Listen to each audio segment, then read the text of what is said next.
আসসালামু আলাইকুম ওয়া রাহমাতুল্লাহ। প্রিয় বন্ধুরা, আজকে আমি আপনাদের সাথে শেয়ার করব হিংসার ভয়াবহতা ও হিংসা থেকে মুক্তির উপায়। আজকের ভিডিওটি অনেক গুরুত্বপূর্ণ, তাই ভিডিওটি না টেনে সম্পূর্ণ ভিডিওটি দেখার অনুরোধ করছি।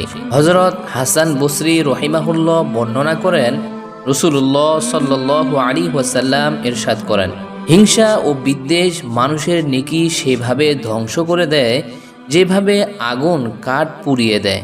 রাসূলুল্লাহ সাল্লাল্লাহু আলাইহি ওয়াসাল্লাম ইরশাদ করেছেন, কিয়ামতের ময়দানের হিসেবের আগেই 6 ধরনের লোক 6 কারণে জাহান্নামে যাবে। জিজ্ঞাসা করা হলো, হে আল্লাহর রসুল, তারা কারা? রাসূলুল্লাহ সাল্লাল্লাহু আলাইহি ওয়াসাল্লাম বললেন, আমার পরে আগত শাসকরা জুলুম করার কারণে, আরবের লোকেরা গোত্রীয় গোরামির কারণে, নেতারা অহংকারের কারণে, ব্যবসায়ীরা খেয়ানতের কারণে, গ্রাম্য লোকেরা অজ্ঞতার কারণে এবং আহলে এলেমরা হিংসার কারণে। অর্থাৎ যেসব আলেম পার্থিব স্বার্থের কারণে একে অপরকে হিংসা করে। তাই একজন তালেবে এলেমের উচিত পরলৌকিক উদ্দেশ্যেই এলমে দ্বীন অর্জন করা, তাহলে সেও কাউকে হিংসে করবে না, অন্য কেউ তাকেও হিংসে করবে না। জৈনিক জ্ঞানী বলেন, হিংসে থেকে বেঁচে থাকো, কারণ হিংসেই সে পাপ যার ফলে আসমানেও সর্বপ্রথম আল্লাহর নাফরমানি হয়েছে এবং জমিনেও সর্বপ্রথম আল্লাহর নাফরমানি হয়েছে।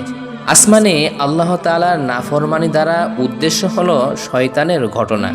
আদম আলাইহিস সালাতু ওয়াস সালামকে সেজদা করার জন্য তাকে বলা হলে সে তা অস্বীকার করে বসল, বলল, আমাকে আগুন দিয়ে এবং আদমকে মাটি দিয়ে বানানো হয়েছে। সে আদম আলাইহিস সালাতু ওয়াস সালামকে হিংসা করল, যার ফলে সে আল্লাহর দরবার থেকে বিতাড়িত হলো।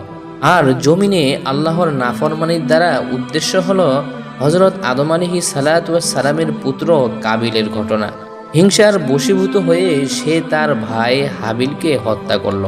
ওয়াতলু আলাইহিম নাবা আবনাই আদম বিল হক আয়াতে সেদিকে ইঙ্গিত করা হয়েছে।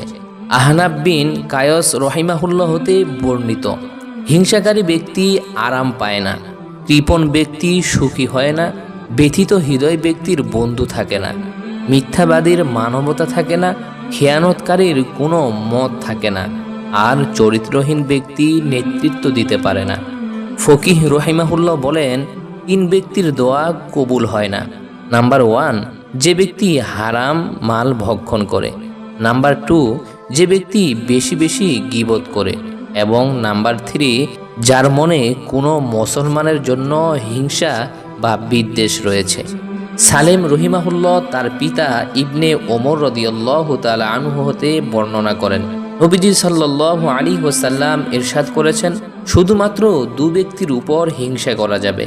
নাম্বার 1, যাকে আল্লাহ তাআলা কোরআন পাকের নিয়ামত দান করেছেন এবং সে দিনরাত তা তেলাওয়াত করে। নাম্বার 2, যাকে আল্লাহ রাব্বুল আলামিন সম্পদ দান করেছেন এবং সে তা দিনরাত প্রকাশ্যে অপ্রকাশ্যে আল্লাহর রাস্তায় ব্যয় করে।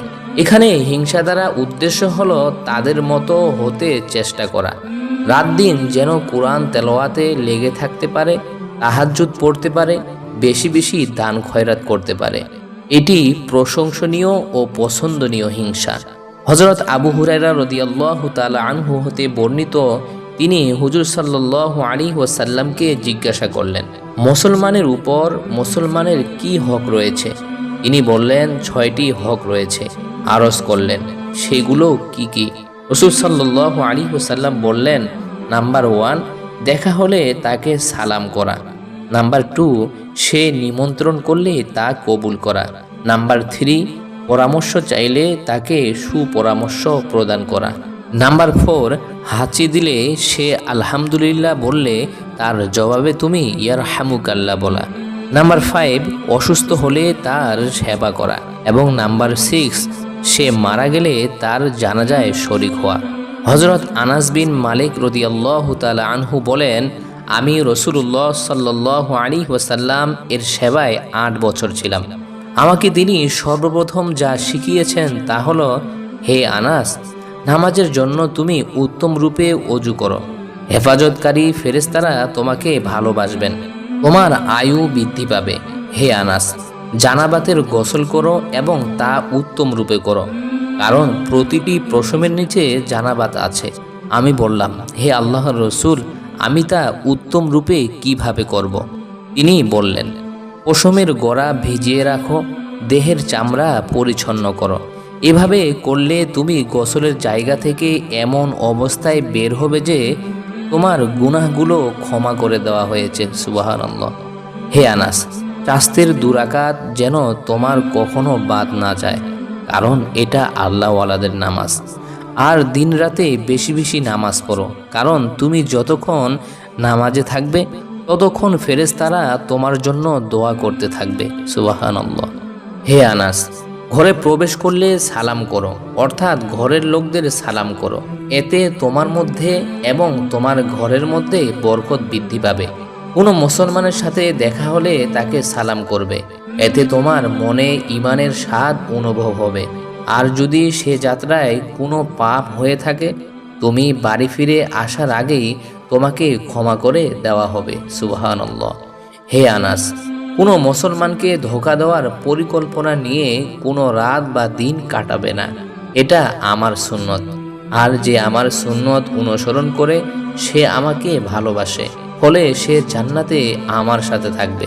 হে আনাস, এগুলোর উপর যখন আমল করবে এবং আমার ওসিয়ত রক্ষা করে চলবে, তাহলে মৃত্যুই তোমার সবচেয়ে বেশি প্রিয় হবে, কারণ এটি তোমার শান্তি রয়েছে। এই হাদিসে নবীজি সাল্লাল্লাহু আলাইহি ওয়াসাল্লাম অন্তর থেকে ধোঁকামি বের করে দেওয়াকে সুন্নত বলেছেন। কাজেই অন্তর থেকে ধোঁকা ও হিংসার মনোভাব বের করে দেওয়া প্রত্যেক মুসলমানের দায়িত্ব, কারণ এটি একটি শ্রেষ্ঠ আমল। হযরত আনাস বিন মালিক রাদিয়াল্লাহু তাআলা আনহু বলেন, আমরা নবীজির দরবারে উপস্থিত ছিলাম। তিনি বললেন, তোমাদের নিকট এখন একজন জান্নাতি ব্যক্তি আসবে, যার দাড়ি হতে পানি পড়তে থাকবে এবং তার বাম হাতে জুতো থাকবে। ঠিকই সেই ধরনের এক ব্যক্তি এলো, সে সালাম করে লোকজনের সাথে বসে পড়ল।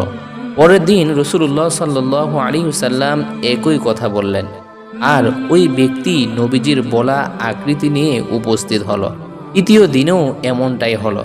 রাসূলুল্লাহ সাল্লাল্লাহু আলাইহি ওয়াসাল্লাম সেখান থেকে উঠে গেলে আব্দুল্লাহ বিন আমর বিন আস রাদিয়াল্লাহু তাআলা আনহু ওই ব্যক্তির নিকট গেল এবং বলল, আমার পিতার সাথে আমার কথা কাটাকাটি হয়েছে, তাই আমি কসম করেছি ইনরাত তার নিকট যাব না।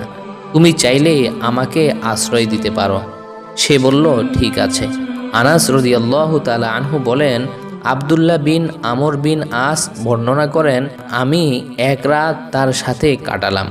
লক্ষ্য করলাম সে রাতে নামাজ পড়ার জন্য উঠেনি, তবে পাশ ফেরার সময় আল্লাহর জিকির করত ও তাকবীর বলতো।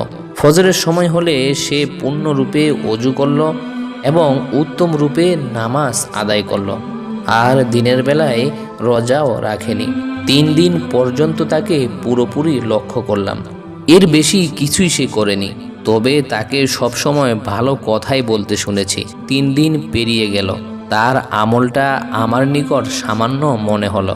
তাকে বললাম, আসলে আমার আর আমার পিতার মধ্যে কোনো ঝগড়া হয়নি, তবে 3টি মজলিসে আমি রাসূলুল্লাহ সাল্লাল্লাহু আলাইহি ওয়াসাল্লামকে বলতে শুনেছি, তোমাদের নিকট একজন জান্নাতি ব্যক্তি আসবে, আর তখন তুমি সেখানে গিয়েছিলে। তাই আমি তোমার নিকট থেকে তোমার আমল প্রত্যক্ষ করতে চেয়েছিলাম, যেন তোমার মতো আমল করতে পারি, কিন্তু তোমাকে তেমন কোনো আমল করতে দেখিনি। তাহলে রাসূলুল্লাহ সাল্লাল্লাহু আলাইহি ওয়াসাল্লাম যা বলেছেন তা কিভাবে হলো? সে বলল, আমার আমল তো তাই যা তুমি দেখছো।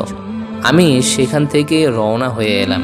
সে আমাকে পিছন থেকে ডেকে বলল, আমার আমল তো তাই যা তুমি দেখছো, তবে কোনো মুসলমানের জন্য আমার মনে খারাপিত হওয়ার তৌফিক দান করুক, আমিন। প্রিয় বন্ধুরা, ভিডিওটি যদি ভালো লাগে তাহলে অবশ্যই একটি লাইক দিয়ে চ্যানেলটি সাবস্ক্রাইব করে ইসলাম প্রচারের স্বার্থে আমাদের সাথেই থাকুন।